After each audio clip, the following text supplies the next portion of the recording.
Greetings all. Welcome to the Disciples Advocate Digest. I'm Brian Frederick-Gray here with Chris Dorsey, DHM CEO and President.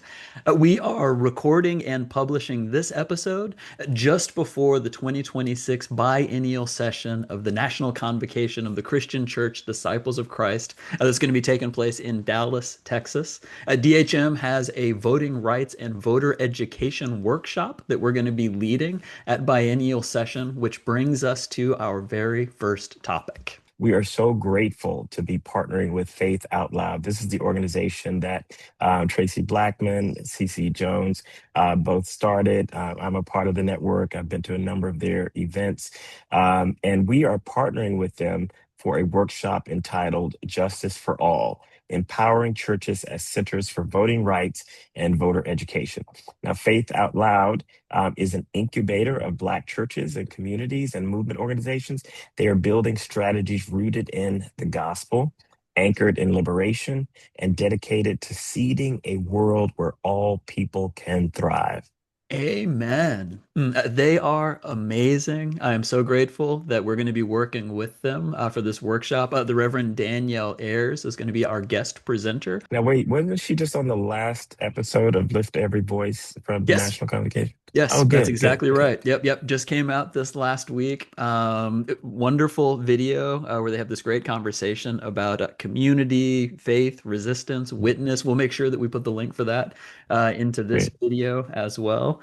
Today, we want to make sure that we're sharing with you about that voting rights workshop. It's going to be Friday, June the 12th, 1:30 p.m. Central Time in Dallas. And we want to use that as the opportunity to talk about Faith Out Loud's tremendous resource that is available online for free. Now, this toolkit is 7 pages long and it is completely filled with inspiration, with scriptures, and practical advice for meeting this particular moment. Yeah, that word moment shows up right from page one. I love the way the toolkit opens.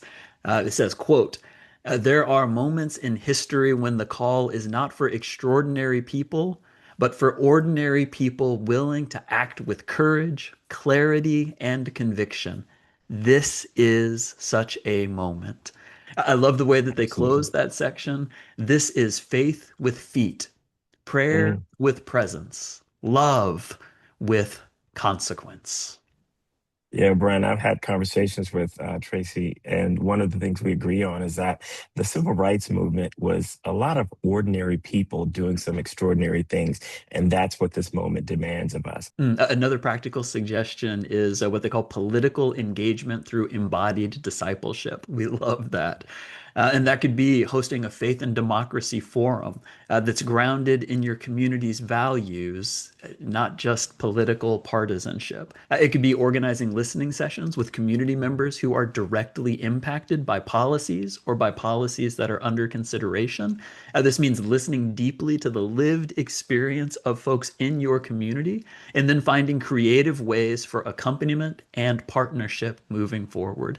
The key principle in all of this is that we do not show up to dominate the public square, but to humanize it. Mhm. And where so much of what we're seeing right now is dehumanizing of folks. The church's role to be able to counter that narrative is critical. Another thing that the toolkit talks about is how small acts, when multiplied, become a moral force. So you're invited to consider random acts of solidarity that move us beyond charity and towards visible relational care. That's very important. This means showing up at community vigils as participants, not just an organizer or an invited speaker, but to be an actual participant.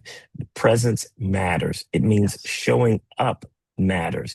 It could be creating a solidarity Sunday where events where once a month, or creating communication channels where members of the church can share their acts of solidarity to inspire others to do the same. You'll also find in there instructions on leading a beloved community banquet. This sounds Mm. perfect for disciples of Christ, where the table is central to who we are. Gathering over a shared meal that you then invite folks into a guided conversation where you can use prompts like, what does a just community look like to you? Where have you felt unheard? What most shaped your sense for belonging? This is about storytelling. It's about relationship building, not debating, not judgment. And then you can go deeper with those conversations and those meetings. The bottom line, Brian, is that this is encouraging people to go out and help secure and provide safe and fair elections. That's That right. could mean organizing prayer walks to the polling places or serving as a nonpartisan poll chaplain or peacekeepers. We've even talked about that on Disciples Advocate Digest Mhm. before. It Mhm. could mean coordinating rides to the polls or providing water or snacks or encouragement to voters who are waiting in long lines and not sure if they can make it through. Churches could also consider having pre election vigils and post election healing services to build spiritual reserves for this important work. Folks can find all of these resources on Faith Out Loud's website. It's faithoutloud.org. It is the very first thing linked right at the very top of the page. And if you watch the video that runs on the background on that page, right at the very tippity top, you can see Chris Dorsey and Monique Crane Spells make a cameo if you watch that all the way to the end. Yes, So grateful. both of us are part of the Faith Out Loud network. Amen. So grateful for that partnership. What is our second topic for today? So we want to talk about when justice-centered preaching is met with skepticism or discomfort or even resistance. In the panel discussion video that DHM recently posted about voting rights, faith, and democracy, the Reverend Dr. Katie Sexton talked about that experience that many pastors are having right now, where you are preaching the words of Jesus, and then someone comes up to you afterwards and says, you shouldn't be so political. I've had this happen before, but it also happened very recently Mm. where I was preaching and someone said, you're talking too much about social justice. And I said, well, Wow. I actually never mentioned the word social justice. All I said was justice, Yeah. which is actually a word that appears in the Bible over and over again. I was a public theology fellow at a Wesley Theological Seminary a couple of years ago.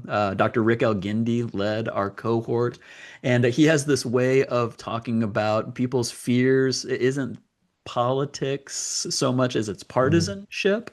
And mm, so Rick taught me to say that I am partisan on behalf of the gospel.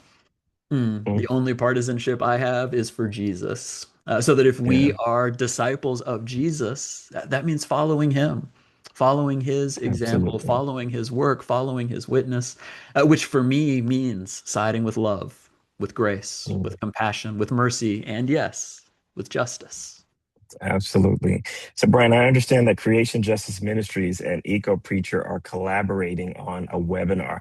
Can you help us to understand what this webinar is about? Tell us a little bit about it and where people can sign up. Yeah, I hope folks will visit creationjustice.org/eco-preacher workshop, all one word. We're going to include the link here for you.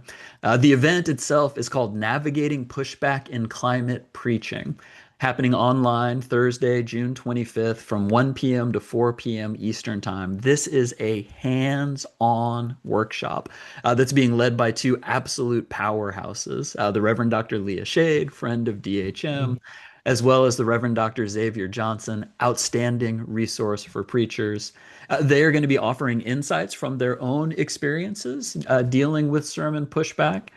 Plus, participants are going to get to do some scenario planning, as well as some role playing exercises that will help them to respond with compassion, with clarity, with courage and with care in these kinds of situations. A little bit of practice can go a long way like this. I actually know Xavier Johnson, a good friend of mine, so I'm excited about all the good work that they're doing. It's going to be a wonderful event, friends. $50 is the cost for the webinar, and we've got the link available for you. All right, I think that does it for this episode, Brian. I'm going to get out of this sun. I don't know if you can tell the sun keeps creeping up on me, but I love it. hopefully, Let the light shine. It's breaking in the midst of these conversations.